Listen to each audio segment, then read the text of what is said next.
Bonjour à tous et joyeux Noël. Bienvenue dans cette nouvelle vidéo de Val aujourd'hui. Ça faisait longtemps que je n'avais pas fait de vidéo de Val. Comme vous pouvez le constater, là, une fois de plus, je suis tout seul. La chaise à côté de moi est vide.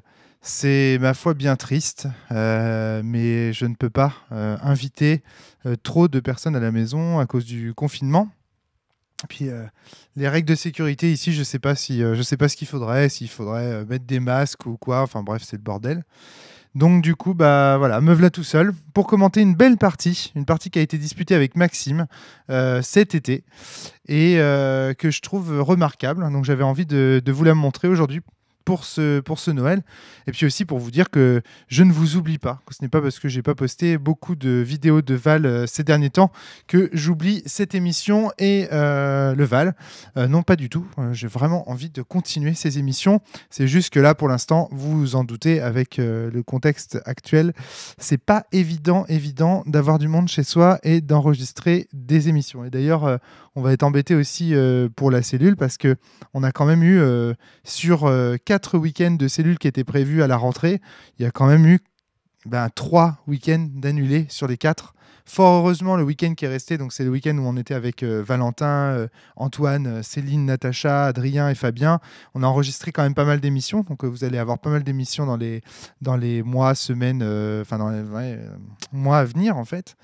Heureusement, parce que sinon je sais pas comment on aurait fait.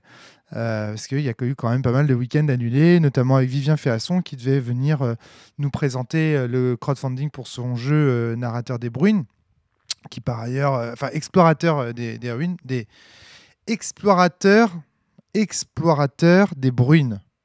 Je vais y arriver. Voilà, donc il a lancé un financement participatif, et donc à cette occasion, on devait playtester le jeu, jouer avec lui et compagnie, et on n'a même pas eu le temps de le faire à cause du confinement. Donc du coup, voilà, il n'y a pas que lui. Antoine Foin et ses camarades aussi de la Citadelle devaient venir à la maison pour playtester Trip to Sky et vous en offrir un one-shot. On n'a pas réussi à organiser ça. Bref, je vous donne des news de la cellule, et si ça se trouve, vous en foutez complètement de la cellule. Vous êtes là pour regarder le Val, et vous avez raison, puisque c'est une vidéo de Val. Donc on va se lancer tout de suite. Allez, on va regarder cette vidéo, cette partie disputée entre moi et Maxime, si j'arrive à la lancer. Est-ce que je ne trouve plus ma souris? Voilà. Donc c'est une partie qu'on a disputée cet été, quand ils sont venus à la Baronnie pour enregistrer le podcast sur Jojo Bizarre Adventure, enfin JJ Cool Adventure, le podcast donc de l'ami Jérôme. Le jeu de l'ami Jérôme, pour être très précis. Et donc, on a enregistré un podcast sur ce jeu. Et donc, à cette occasion, on a fait quelques parties de Val, dont la partie incroyable que vous avez eu la chance de voir en vidéo lors du dernier Val commenté. Et donc, cette fois-ci, c'est une nouvelle partie qui va m'opposer à Maxime. Alors là, je fais remarquer à Maxime que sur ces cartes... il y a un personnage non binaire, c'est assez marrant, une reine-roi. On lui enlève du jeu évidemment, hein, c'est une carte promotionnelle qui ne peut pas être jouée dans le Val, même si on peut tout à fait imaginer que des rois trans puissent exister, ou des reines trans puissent exister. Hein. D'ailleurs, c'est bien précisé, je crois même dans les règles du jeu, que les rois et les reines, c'est pas parce que ce sont des rois et des reines que ce sont forcément des hommes ou des femmes. Allez, c'est parti. On distribue les cartes. Et donc, Maxime retourne un 9 de trèfle, je retourne un 6 de carreau. C'est donc Maxime qui va commencer le Val.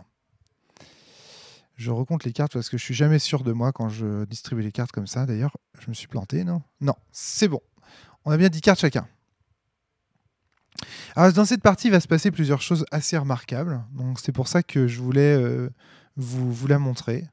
On va prendre énormément de temps pour réfléchir pendant cette partie. On va être, c'est quand même 2 joueurs calculateurs qui s'affrontent, dont Maxime, qui est réputé comme étant un joueur calculateur, mais qui, selon ses derniers dires, si vous avez regardé la dernière vidéo de Val, vous savez aussi que justement, il essaye de plus jouer au feeling maintenant au Val, d'être un petit peu moins calculateur et d'être un peu plus dans le ressenti de la partie. Et il n'a pas tort. Ça peut lui réussir. D'ailleurs, on voit à l'écran que Maxime a le même problème que Yann Sully. Il tient ses cartes, j'allais dire à l'envers, mais il a le droit de tenir ses cartes comme il veut. C'est pas à l'envers ou à l'endroit, mais il tient ses cartes en fait de telle façon que les cartes au format américain qui ne sont inscrites que de chaque côté des cartes, enfin que deux côtés dans les coins en fait gauche et bas dans le coin en bas à droite. Ces cartes-là, regardez, il a énormément de mal à les lire au final parce que les chiffres ne se retrouvent pas en haut, ils se retrouvent en bas. Ça, c'est intéressant. Et donc avec Yann Sully, c'est pour ça qu'on ne joue qu'avec les Grimaud premières que je vous avais conseillé d'acheter pour jouer au Val, qui sont d'excellentes cartes françaises, dont les signes, les symboles sont inscrits dans chaque coin de la carte. Donc c'est beaucoup plus pratique pour les joueurs gauchers ou qui n'ont pas l'habitude de porter des cartes, on va dire, de façon américaine. Donc voilà. Alors on regarde les mains rapidement. On voit que Maxime a quand même beaucoup de petites valeurs, hein. Ça va être compliqué pour lui. Il a quand même ramassé un 9 de trèfle. Néanmoins, il a quand même beaucoup de petites valeurs. Et moi de mon côté, ça a l'air équilibré. Une main plutôt moyenne, mais très correcte, avec notamment un gros 10 de carreau dans la main. On verra que ce 10 de carreau va faire l'objet d'échanges assez intéressants. Alors le Val des Étoiles pour le moment, puisque là il va y avoir une grosse phase de réflexion. Il va y avoir beaucoup. D'ailleurs on voit d'ailleurs à ce moment-là que l'ouverture au Val, c'est quelque chose de primordial. C'est probablement l'ouverture, le moment où les joueurs réfléchissent le plus. C'est en fait, si on regarde un petit peu comment évolue la réflexion au Val des Étoiles, je pense qu'on constatera que les premiers tours font l'objet d'une intense réflexion. Et plus la partie avance, plus la réflexion diminue. C'est-à-dire que chaque tour, c'est beaucoup plus facile de jouer. Allez, Maxime va jouer un fou au départ. Et on le comprend, étant donné sa main. Ah, il a quand même, j'ai cru apercevoir un 10 de trèfle là. Ouais, il va mettre un 10 de trèfle. Donc il a 9 de trèfle et 10 de trèfle quand même. C'est pas mal. Oh. Donc là, on voit en fait que après sa réflexion, il se dit bon bah voilà, j'ai pas beaucoup de très bonnes cartes dans la main, donc je vais jouer un fou, sans doute pour la recycler. Et on voit qu'il me montre un 10 de trèfle. Et en plus, alors là je vois pas très bien, mais il me semble que ce valet est un valet de trèfle. On a donc un personnage qui est à 12. Ah non, c'est un valet de cœur, pardon, un valet de cœur. Donc on voit un personnage qui est déjà à 11 en trèfle. Donc quand on a un personnage à 11 en trèfle, on ne peut pas le dégommer de la main. En tout cas, si je voulais l'attaquer au carreau, là, à l'esprit, je ne pourrais pas attaquer son pouvoir à l'esprit, parce que j'ai le 10 de carreau, mais il serait insuffisant pour tuer ce 11 de trèfle. Donc je ne vais pas avoir le choix. Je vais devoir composer une figure sur le Val. Et c'est ce que je vais faire.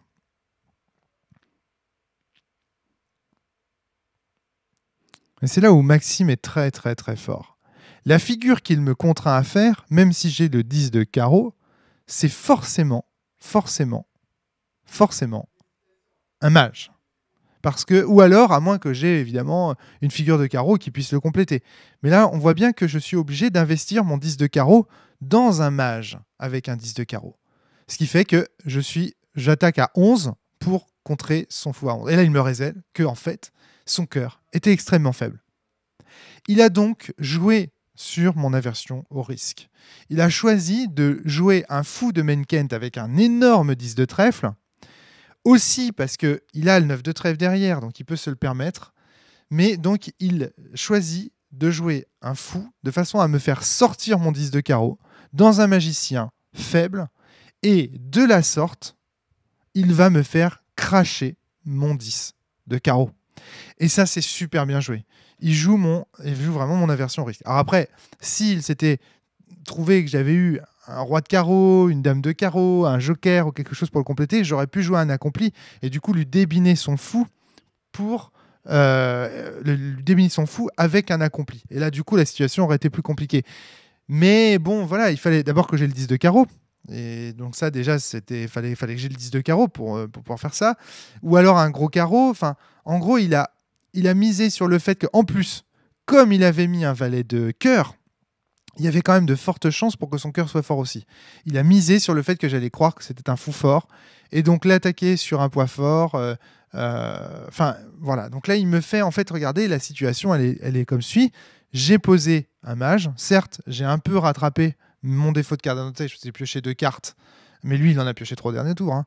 Mais moi, j'ai pioché 2 cartes. Mais surtout, j'ai mis mon 10 de carreau sur le Val. Et donc là, maintenant, ça va être facile pour Maxime d'aller poser un être pour pouvoir éliminer le mage qui porte cet esprit et donc se débarrasser d'un problème. Et en plus, comme il sait qu'il a le 9 de trèfle, en se débarrassant de mon carreau le plus fort de la sorte, eh bien, il sait aussi que il aura ensuite un 9 de trèfle assez fort.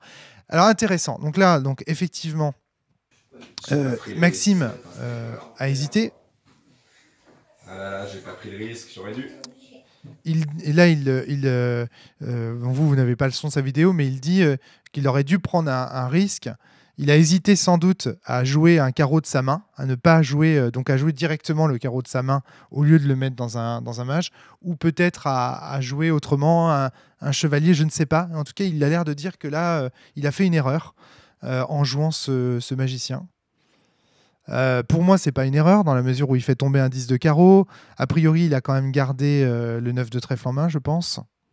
Donc, mais je pense qu'il s'en veut parce qu'il aurait pu jouer le 5 de carreau de sa main et m'éliminer ce magicien sans avoir à engager des arcanes sur le Val. Parce que là, le problème, c'est qu'il a quand même engagé 4 arcanes sur le Val, donc les 4 cartes qui composent son magicien. Et du coup, il y a des chances pour que moi, je puisse débiner ce magicien et au final lui faire perdre ces 4 cartes. Alors que s'il avait joué directement le carreau de sa main, il n'aurait perdu qu'une seule carte, le carreau joué de sa main, et pas les 3 autres cartes. Donc il y a quand même un roi, donc je comprends qu'il puisse être un peu rageux. Alors là, moi, de mon côté, donc j'ai mis mon 10 de carreau au-dessus de la rivière de la mort, hein, vous vous doutez bien pourquoi. Parce que je pense pouvoir à un moment donné récupérer ce 10 de carreau. Mais là, je crois, alors je sais plus, je me souviens plus exactement, mais là, je crois que je commets l'erreur de Narcisse, vraiment. Vous savez ce que c'est l'erreur de Narcisse? C'est l'erreur de regarder, en fait, au début du Val, lorsqu'on prend son tour, la carte du dessus de la rivière, en se disant qu'avec un spectre, on va pouvoir la piocher.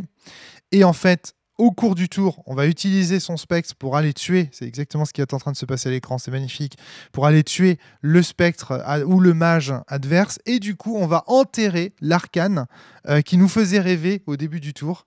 On va l'enterrer sous les arcanes de l'être qu'on vient de tuer. Donc là, je crois que je commets tout simplement l'erreur de Narcisse. En fait, j'ai pas trop le choix de la commettre, hein, parce qu'il faut que j'élimine le mage de Maxime, je n'ai pas le choix.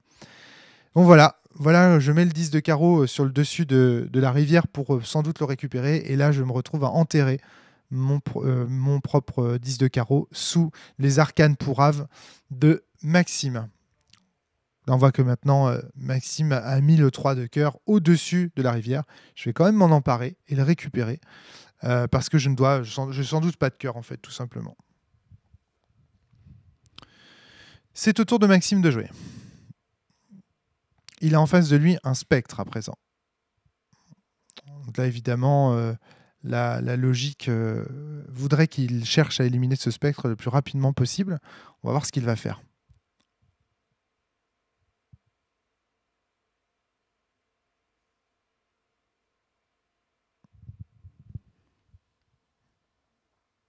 Encore une fois, beaucoup de réflexion dans la partie, c'est incroyable. Beaucoup de réflexion. Ah, je décale mon... mon spectre sur le côté droit. Ça, c'est pas pratique pour le montage, parce que du coup, ça veut dire que je suis plus à l'écran. En tout cas, je peux plus être dans ce coin-là. Et donc ça veut dire aussi, en général, quand on voit son adversaire décaler comme ça la figure sur le côté, ça veut dire qu'il a une autre figure qui va arriver en jeu. Et vu l'amplitude de mon décalage, là en l'occurrence, je décale vraiment énormément sur la droite, on peut imaginer que ce qui va arriver, c'est un accompli. Et Maxime le sait, ça. Hein. Il est vraiment pas né de la dernière pluie. Là, on le voit grandement hésiter sur ce play. Et il va finalement décider de poser un être. Alors, qu'est-ce que c'est que ça? Un esprit... C'est un chevalier? Non. Il a encore un joker en main qu'il montre là.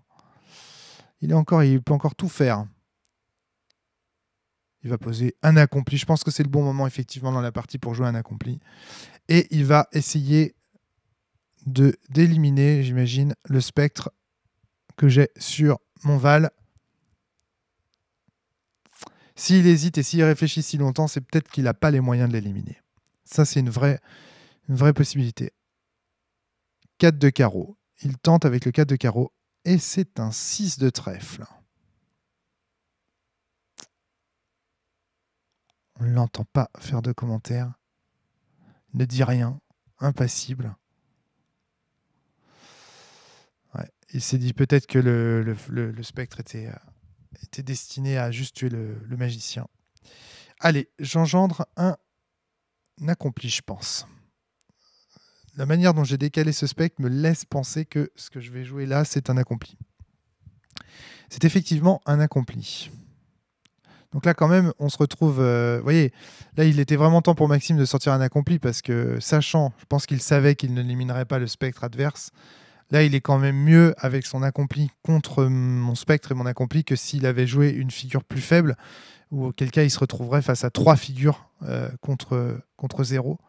Face à 2 figures sur son Val contre aucune. Là, hop. Et oui, il a encore le 9 de trèfle. Donc je vais être obligé de combiner. Et là, regardez, ce tour-ci, il fait quand même une belle opération. Hein, il encaisse 2 personnages en même temps grâce à un seul personnage. Moi, je récupère le 9 de trèfle, évidemment. Mais quand même, grâce à un seul personnage, il va réussir à encaisser en fait 2 personnages. Et du coup, il se garde une figure pour contre-attaquer et éventuellement aller éliminer là, le spectre de son adversaire en combinant de la main un esprit de sa main et l'esprit de son chevalier. En plus, il sait que mon spectre est vraiment pas fort. Donc, à 6 de trèfle, il peut se combiner très très facilement. On va voir ce que va faire Maxime. Là, dans l'idéal, peut-être qu'il faudrait encore poser un autre personnage, peut-être. Si je vois qu'il a un joker en main, est-ce qu'il a les moyens de faire quelque chose? Il a un 5 de cœur, un enfant peut-être. Ouais, il est en train de se dire qu'il va faire peut-être un mage. Ah, non, c'est quoi ça? Ce serait quoi? Un trèfle, un pique, un cœur, un trèfle, un pique. Ce serait un fou à ce moment-là. C'est risqué dans cette situation. Je pense que c'est pas une chose à faire.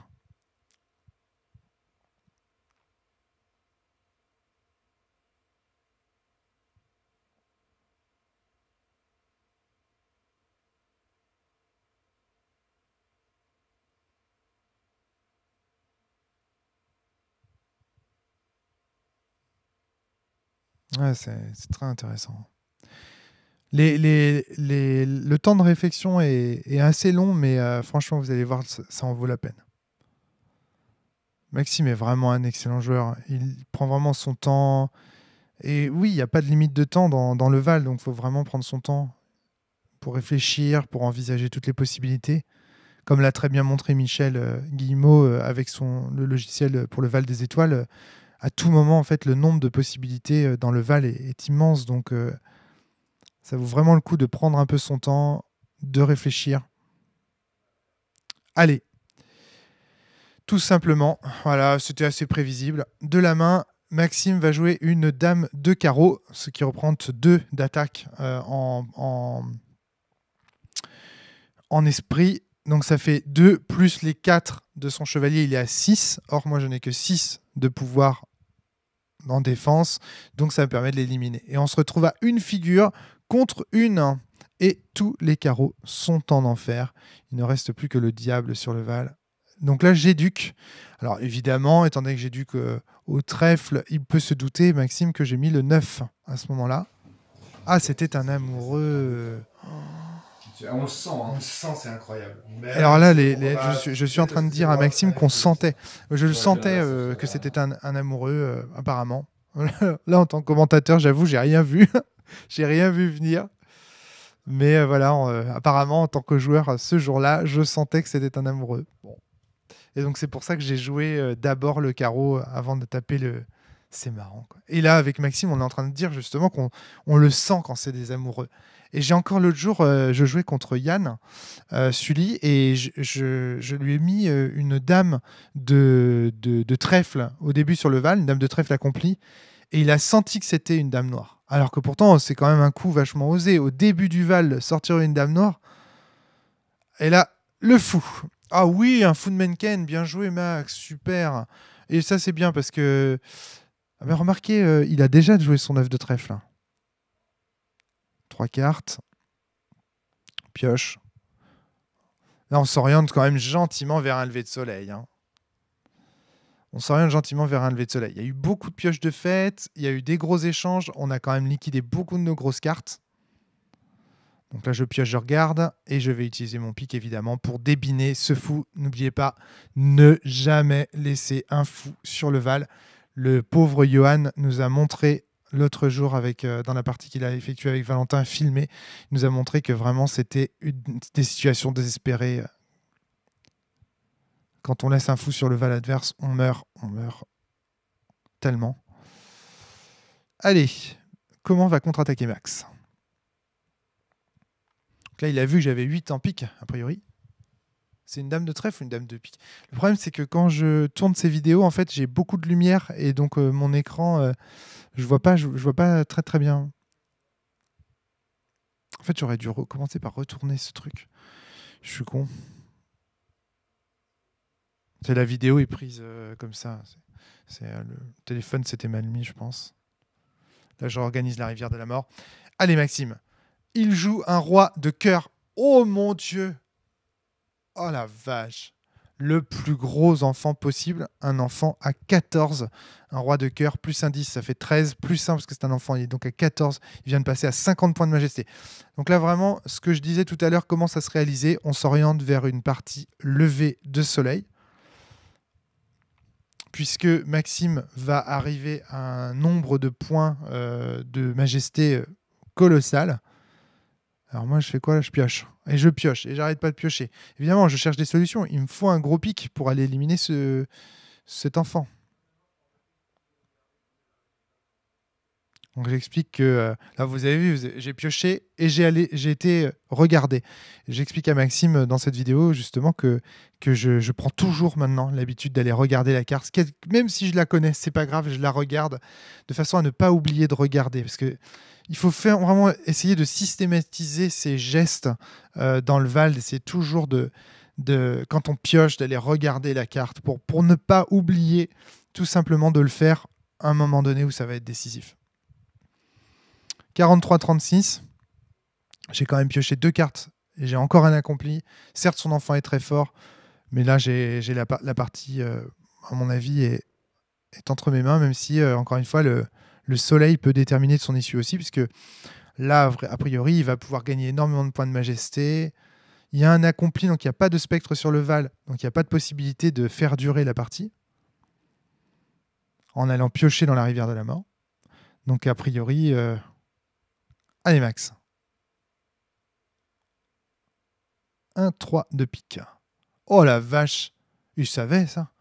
Il savait que c'était un 3 de cœur. Il avait dû aller le regarder précédemment. Faire 3 de cœur sur 3 de pique, c'est magnifique. Et donc, il me donne un spectre. Et bien ça, c'est une erreur. Voilà. Ça, c'est une grave erreur. Alors que la partie clairement s'oriente vers un lever de soleil, il me donne l'occasion, grâce à un spectre, de faire durer cette partie qui pourtant semblait s'orienter vers un lever de soleil. Hein, je ne pouvais pas jouer de spectre, hein, j'avais qu'un chevalier à côté. Aïe, aïe, aïe, l'enfant meurt. Ah! Alors là, c'est vraiment le tournant de la partie pour moi, ce tour. Il y a une erreur et on va dire un peu de chance de mon côté, le fait que j'ai pioché un gros pic. Aïe, aïe, aïe, et je récupère l'enfant. J'espère que Maxime va pouvoir faire un spectre pour récupérer le 10 avant que je ne le fasse. Sinon, ce sera la fin des haricots. Il calcule là. Il a encore des grosses cartes dans la main. Hein. Oh, 9 de pique sur quoi ? Oh, magnifique. Il tue le chevalier, donc en fait, il se met bien là quand même. Ah là, il se met bien. Mais pourquoi m'avoir donné un spectre, Maxime ? Pourquoi ? pourquoi me donner un spectre?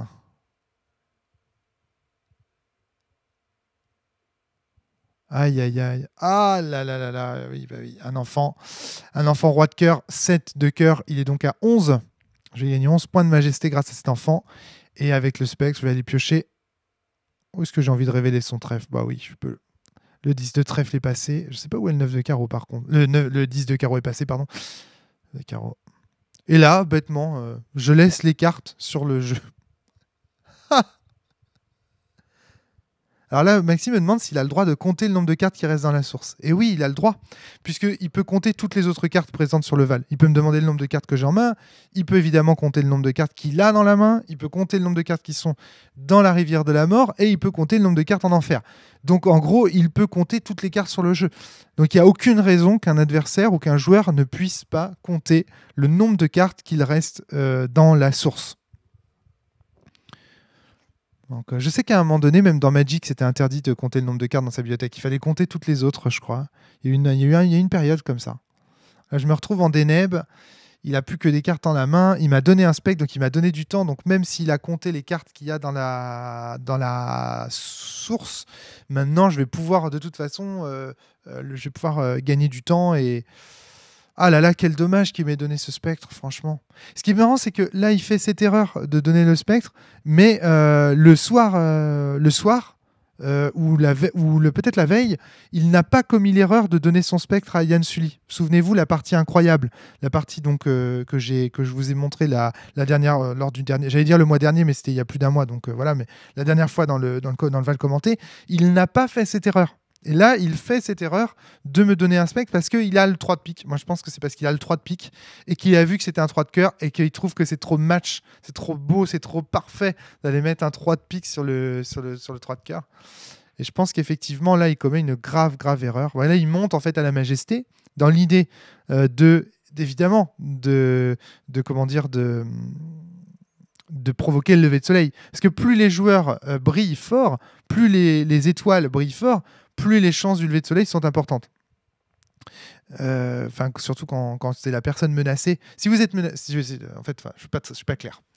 Donc là, avec le spec, je pioche. Et fin de tour, je vais piocher encore dans la rivière. De toute façon, là, je vais passer mon temps à piocher dans la rivière parce que je sais que maintenant, le gros risque pour moi, alors que je suis dominant dans la partie, c'est le lever de soleil. Ce que je vais vous dire, c'est que si à un moment donné, vous visez le lever de soleil, souvent, quand on vise le lever de soleil, on compte le nombre de cartes qu'il y a dans la source et on pioche. On pioche beaucoup. Quand on veut viser le lever de soleil, une bonne technique pour l'avoir, c'est aussi d'augmenter ses propres points de majesté, pour temporiser et pour éviter à l'adversaire de pouvoir vous rusher et gagner très rapidement. Là, on voit que je laisse mes cartes sur le terrain. Parce que dans Magic, quand on joue avec Michel, Valentin, Johan, Guillaume et tout, à Magic, en fait, quand les cartes sont connues du joueur, on les laisse révéler. Pour éviter d'avoir à prendre un papier, un crayon et noter. Mais sauf que dans le Val, ça n'a pas de sens vu que c'est un jeu de mémoire. Donc là, c'est mes habitudes de magicien qui ressortent. C'est complètement stupide. C'est pas du tout les mêmes règles, c'est pas du tout le même jeu. Donc c'est... Bon, voilà. Bref, donc là, je pose un chevalier qui va me permettre, grâce à son gros 10 de pique, d'aller attaquer quoi que sorte Maxime maintenant. Je vais pouvoir le gérer. Et donc, la situation pour Maxime est quand même bien mal engagé. Même si la rivière de la mort arrive vers moi. J'ai toutes les cartes de mon côté. C'est chargé de mon côté. 5 de pique. Non, 5 de trèfle pour piocher. Et il regarde quelque chose. Le cœur qu'il ne connaît pas, évidemment. Et il pioche. Combien de cartes il reste là dans la rivière? Je n'ai même pas compté moi. Mais je crois qu'il en restait 10. Il doit en rester 7 ou 6 là. Peut-être 6. Et ben voilà. Il en reste 5. Vous vous rendez compte, il ne reste que 5 cartes dans la rivière de la mort. Ça fait combien de tours que mon spectre m'a été donné? 3 tours, 4 tours peut-être? Donc ça veut dire que le soleil serait levé là. S'il ne m'avait pas donné ce spectre. Un enfant. Donc je suis à 7. Plus 6, 13. Et ben vous voyez, en fait, il s'est tellement envolé à la majesté que les possibilités de victoire via l'élimination de l'adversaire sont hors de ma portée.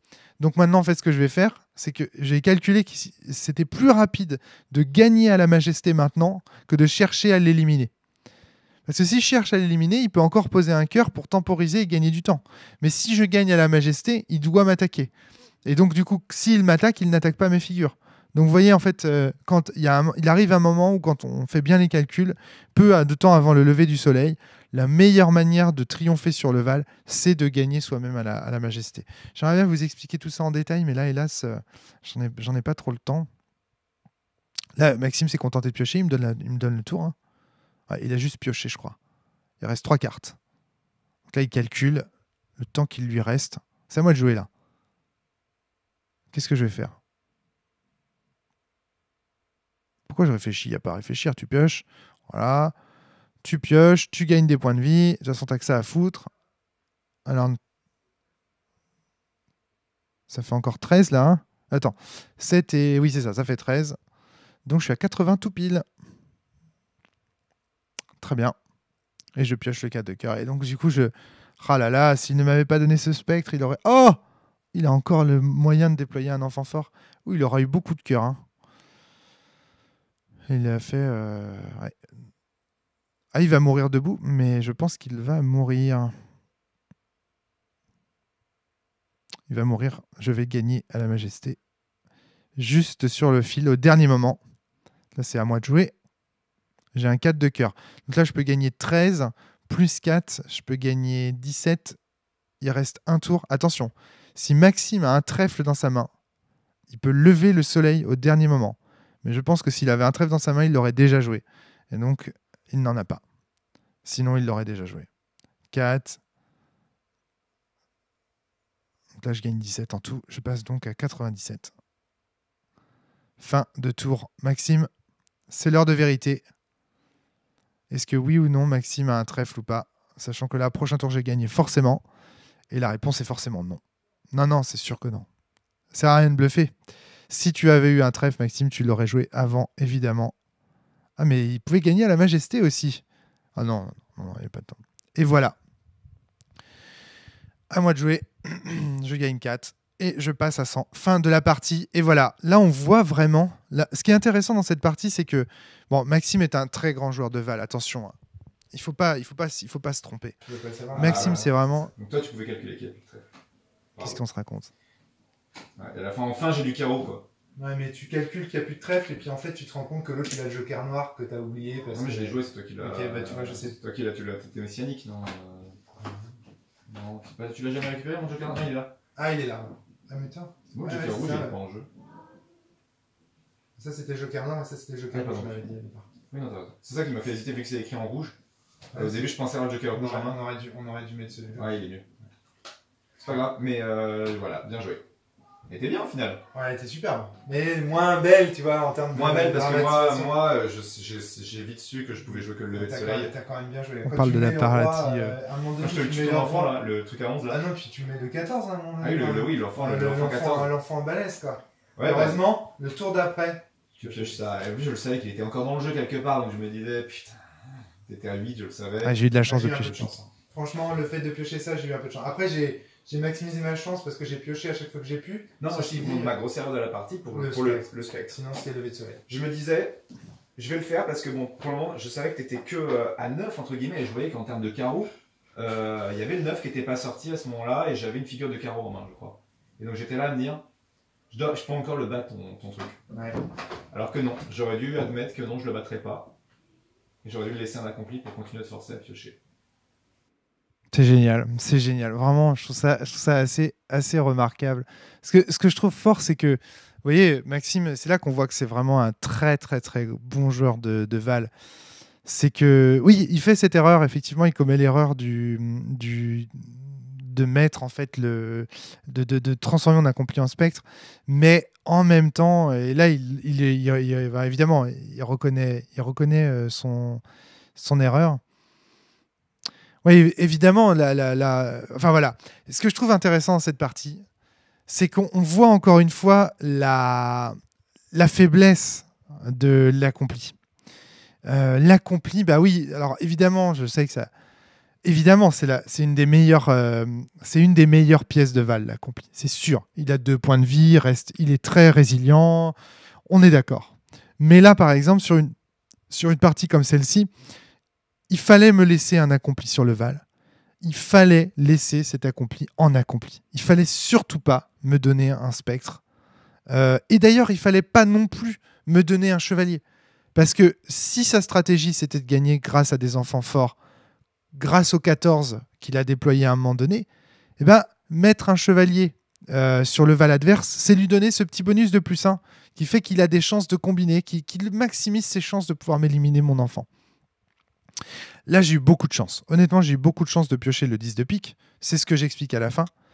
Mais je pense que le fait que Maxime ait tué le cœur de mon accompli est en fait le coup de la partie qui va faire que cette partie, en fait, eh bien, je vais la remporter alors que j'aurais dû la perdre avec lui. Et ça, c'est hyper important. Il me donne l'occasion de gagner à une carte près, c'est vrai, mais il me donne l'occasion de gagner, alors qu'on aurait pu, on aurait dû, en fait, si on regarde le courant de cette partie, on aurait dû la perdre ensemble. Donc voilà, je pense que cette vidéo est quand même très intéressante de ce point de vue. Elle vous montre qu'en fin de partie, surtout en Hélios, parce que ce genre de situation arrive très souvent en Hélios, quand vous êtes en Hélios, quand vous jouez en Hélios en fin de partie, l'objectif doit être la victoire si vous le pouvez, mais l'objectif reste l'égalité, le pat. Et donc si vous avez en face de vous un accompli, si vous le tuez, assurez-vous toujours d'être capable ensuite d'éliminer le spectre qui en émergera. Parce que si vous n'êtes pas capable d'éliminer ce spectre, c'est ce spectre qui, à la fin, vous éliminera. C'est ce spectre qui finira par faire que l'adversaire remportera la victoire au lieu de perdre avec vous, ce qui aurait été logiquement le cas. Ne sous-estimez pas le spectre. Ne sous-estimez pas le spectre en fin de partie. Il est crucial. Et d'ailleurs, quand vous jouez un spectre et quand vous avez un spectre en fin de partie, même si je sais parfois ça peut ne pas être un bon coup, privilégiez toujours la pioche dans la rivière de la mort. Moi, il y a un nombre de fois où je pioche de la merde, où je préfère aller piocher une merde dans la rivière très très tôt dans la partie. Dès le milieu de partie, si j'ai un spectre, je vais plutôt piocher dans la rivière. Si je vois que je suis en position de victoire, bien sûr, hein, je ne vous parle pas où que j'ai des chances de l'emporter. Je ne vous parle pas de la situation où je cherche à lever le soleil. Je vous parle vraiment de situation dans laquelle il y a match, on se bat, il y a des possibilités de victoire de part et d'autre. Ben moi, je vais souvent avoir tendance à m'acheter du temps en allant piocher dans la rivière de la mort avec le spectre, même si les cartes qui s'y trouvent ne sont pas terribles. La seule exception à ça, c'est bien sûr si vous avez une pénurie et que vous avez besoin de déployer une figure, par exemple, vous avez une pénurie de cœur, vous avez un spectre, bah évidemment, c'est pas un cœur qui est au-dessus de la rivière de la mort, parce que votre adversaire ne vous a pas ne vous a pas donné l'occasion d'avoir un cœur, vous inquiétez pas, il est malin. Donc du coup, là, évidemment, vous allez plutôt chercher à aller piocher, ça c'est normal. Mais je veux dire, si vous avez le choix, si vous n'avez pas besoin d'une carte particulière, que vous avez déjà encore les cartes en main, eh bien, n'hésitez pas, dès le départ, assez tôt dans la partie, quand vous avez un spectre, à aller piocher dans la rivière pour vous acheter du temps. Il est toujours... D'ailleurs, c'est la fin de le film L'aventure, c'est l'aventure, avec Lino Ventura, Aldo Machione et tout ça, là, de Lelouch, se finit par « il est toujours plus tard que vous ne pensez ». Sous-entendu, dans la vie, il est toujours plus tard qu'on ne pense. On est toujours plus proche de la mort et de la fin qu'on ne le pense. Dans le Val, c'est la même chose. Il est toujours plus tard que vous ne l'imaginez. Et quand on a un spectre, retarder comme ça la venue du soleil en piochant, c'est vraiment très très important, il faut toujours le faire. La contraposée de ça, l'opposé de ça, c'est que si vous êtes en face d'un joueur qui a des chances de gagner, ne lui donnez pas un spectre. Allez d'abord attaquer le trèfle. Et ça, c'est quelque chose, je sais, qui, pour beaucoup de joueurs de Val, qui est très contre-intuitif. C'est l'idée que, en fait, comment dire, souvent on se dit, quand on est joueur de Val, on va d'abord, quand on a affaire à un accompli, évidemment, on a envie de les dézinguer parce qu'il a 2 points de vie, on sait qu'il va pouvoir combiner, donc c'est une pièce très forte, et donc on a évidemment envie de contrôler le board en allant le tuer. C'est vrai. Et donc souvent, une bonne méthode qu'on se trouve, c'est d'aller attaquer le cœur de l'adversaire avec son pic. Parce qu'on se dit, comme ça, il ne pourra pas le rééduquer. Il ne pourra pas remettre le cœur, après le pic. Parce que vous le savez, on ne peut pas éduquer un spectre par le cœur. Les morts restent morts, les morts ne peuvent pas ressusciter. Et donc, du coup, on a tendance souvent, en tant qu'adversaire de l'accompli, à aller attaquer le cœur de cet accompli pour lui arracher son cœur en se disant, voilà, comme ça ce sera fait. Et l'adversaire aura un spectre que je pourrai ensuite éliminer, si je peux. Bah ça, moi, de plus en plus, je pense que c'est d'une manière générale, mais encore une fois, il y a des cas particuliers. Le Val est un jeu de cas particuliers. Mais d'une manière générale, je pense que c'est une erreur. La première carte qu'il faut attaquer, c'est d'abord et avant tout le trèfle. Parce que je pense que c'est moins grave de mettre un chevalier sur le Val adverse, toujours en fonction des situations. C'est moins grave de mettre un chevalier sur le Val adverse que de mettre un spectre sur le Val adverse. Alors, d'abord, il y a cette possibilité que l'accompli que vous êtes en train d'attaquer est une future dame noire ou un futur roi spectre royal. Déjà, il y a ça.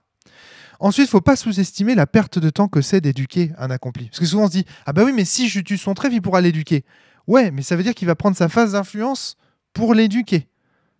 Donc, ça veut dire qu'il ne posera pas un autre être sur le Val. Donc si vous, en face, pour faire cette action, vous avez déployé un accompli ou une pièce forte, même un chevalier avec, mettons, 12 en cœur, bah, vous allez l'empêcher de combiner avec son accompli. Donc avant de... Vous voyez ce que je veux dire ? En fait, attaquer le trèfle, contrairement à ce qu'on pense, c'est chiant pour l'adversaire quand il perd le trèfle de son accompli. C'est très très chiant. Il doit l'éduquer, il va encore donner à l'adversaire l'occasion de débiner un trèfle. Ça veut dire que s'il pose un mage, il pourra piocher. Il se donne en fait, en voulant comme ça entretenir son accompli à tout prix, à mon avis, il perd du temps, l'adversaire. Il perd vraiment du temps. Donc, aller attaquer, moi je pense qu'un conseil, c'est de plutôt attaquer le pouvoir des accomplis avant d'attaquer leur cœur. Je pense. C'est le conseil en tout cas que je donne dans le Val 3. Et moi, c'est un conseil que j'observe et que j'ai tendance à suivre. De toute façon, si je ne peux pas éliminer le trèfle d'un accompli, il ne faut pas éliminer le cœur d'un accompli. Voilà, ça c'est une règle générale, je pense. Si je ne peux pas éliminer le trèfle d'un accompli, je ne dois pas éliminer le cœur d'un accompli. Parce qu'il est toujours extrêmement dangereux de mettre un spectre sur le Val adverse. Et j'en viens donc à mon point, c'est que je pense qu'en fait, le spectre, s'il est protégé, s'il est fort, c'est la meilleure pièce de Val, clairement. Et donc, l'accompli à côté est une excellente pièce de Val, clairement, mais... Enfin, j'en sais rien. Mais je pense que vous avez... compris ce que je voulais vous dire et surtout que ça vous a donné l'occasion de réfléchir à ces situations. Et là, on voit bien dans cette partie comme Maxime fait l'erreur de me donner un spectre. Et je pense que c'est une erreur que vous avez dû vous-même commettre, que moi-même j'ai commise à de nombreuses reprises. Donc je pense que c'est quelque chose qui se trouve souvent. Donc posez-vous toujours la question, quand vous voyez un accompli sur le Val, est-ce que je serai capable de tuer le spectre qu'il va générer ? Et si la réponse est non, alors laissez l'accompli. Parce que quand il y a un accompli sur le Val adverse, n'oubliez jamais que l'adversaire ne peut pas en mettre un autre. Si vous lui donnez un spectre fort et que derrière il vous remet un accompli, mais vous êtes en PLS, vous ne pouvez rien faire. Donc attention, toujours prenez garde à ces accomplis. Voilà. Merci beaucoup d'avoir suivi cette émission jusqu'au bout. Merci à Maxime qui, je regrette beaucoup, n'est pas là, mais qui, j'imagine, aurait voulu commenter avec moi cette partie. Merci à Maxime d'avoir joué cette partie, qui est magnifique quand même. Elle se finit à une carte près. C'est quand même une très très belle partie de Val. Une partie comme on en voit très souvent maintenant en Hélios, et je suis content de pouvoir vous le prouver en filmant. Parce que j'ai filmé très peu de parties lors de ce week-end, et au final, elles étaient toutes très belles. Donc le choix, c'était plutôt quelle partie je commente que comment commenter les parties. Enfin, je sais pas si je suis clair. Enfin bref, je trouve que les Hélios permettent très souvent des parties très, très stratégiques sur le fil comme ça, et ça c'est très très bien. Je suis très content de cette dernière version du Val, c'est la meilleure vraiment. Si vous aimez le Val, il faut jouer en Hélios le plus rapidement possible, il faut rapidement quitter la Synlos, quitter l'Antares pour arriver rapidement à jouer au Val Hélios, parce que vraiment c'est le meilleur Val clairement. Donc voilà, je vous remercie d'avoir suivi cette vidéo jusqu'au bout. Je vous souhaite de joyeuses fêtes de fin d'année, un joyeux Noël, une bonne année si on ne se revoit pas d'ici là. À très bientôt tout le monde, portez-vous bien et surtout jouez bien au Val des Étoiles. À très vite. J'espère évidemment que la situation du Covid va progressivement, peut-être avec l'arrivée des vaccins aussi, s'arranger et qu'on pourra à nouveau vous présenter des Vals commentés. En tout cas, moi, je ne perds pas l'espoir de pouvoir faire des vidéos, continuer à poursuivre l'aventure avec vous. C'est pas parce qu'il y a moins de Vals, des étoiles, moins de parties commentées en ce moment que cette chaîne est abandonnée. Loin de là. Merci beaucoup pour votre fidélité. À très bientôt tout le monde. Portez-vous bien, jouez bien.